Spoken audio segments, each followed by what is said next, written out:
imagine you felt pretty good about that. Yeah, I did feel good about it. Man, we just fought like crazy, man. You know, that's just kind of what we do. I'm big on, like, you know, we either win or lose on our terms, you know. We just fight to the end, you know, and we try to play the right way. Whether you win or lose the game, you live with the results, and today was one of those games. I mean, I thought we played the way we wanted to play, you know, and we made them earn it. You know, we made them earn it, and we were right there, right there. What do you think of how Rayon played? I can't hear you, I'm sorry. Rayon. Oh, Roops. I thought he played good. He had a big assist at the end. Obviously a career high in assists for him and two. But I thought Roops played well in the game. You know, I thought early on just trying to adjust to the physicality that KCP was playing versus him. He just kind of took the ball from him one time, and I thought he needed that to happen just to see how hard those guys are going to play. But I thought he played a pretty good game. How do you think you often talk about the importance of playing with veterans? Like, is there anything to be gained from just playing with rookies? Like, is there something that those guys get that they wouldn't necessarily get if they were playing with vets? Opportunity, you know, more opportunity. I mean, you look at, you know, coming down the stretch, the turnovers that we had, you know, two, you know, we was kind of scrambling to kind of get the ball and throws it uphill back across the court. We turn it over.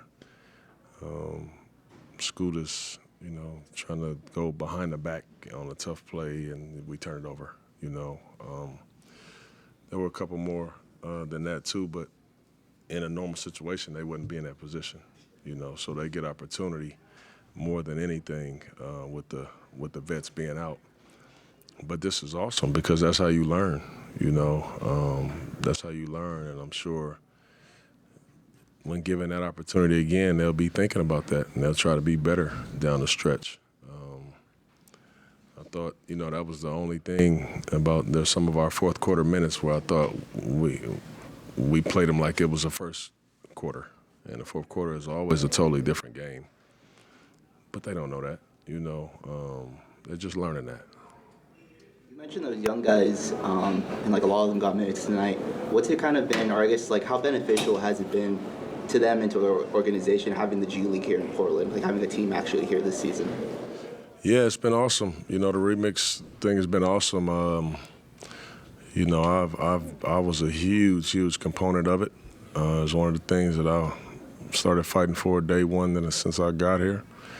So to have it and to see the actual benefits of it, you know, Chris Murray playing so many minutes there and Ryan playing so many minutes there early in the season, and even a guy like Ashton, you know, who's been on our team there and comes here and makes some huge plays, man, you know. So it's been a great benefit to us to have the remix and to have it, you know, so close right here local. Chauncey, how do you feel like the young guys did adjusting throughout the game without you having to adjust for them? Pretty good. What I wanted to do in a game like today is just give them like 2 sets to play out of. Don't think about nothing else. You know, just 2 simple sets. Everything's live out of them, and just hoop.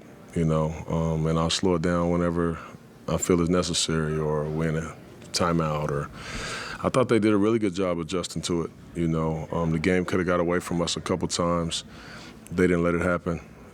They just kept fighting, kept scrapping. You know, whoever we put out there. So I was very proud of them for how they adjusted throughout the game. There were a few times there, going into timeouts, that you pulled Chris aside and kind of just chatted with him. I was just curious, kind of just like what that entailed and kind of just how he responded to it, like on the court, what you were telling him. It was just a couple instances, a couple plays and sets that, or either it was a couple of them actually with defensively us just not communicating, or just showing him what to look for on a certain play. And Chris always responds. You know, he always, whatever you tell him, he just looks for it. You know, and he doesn't forget. You know, so just coaching. I do that with pretty much everybody, to be honest with you, because sometimes I want to get them there, because when I get to the huddle, You know, it's more about the team and what we want to run or what we need to do better, you know. So I coach that way quite a bit. All right. Thank you, everyone.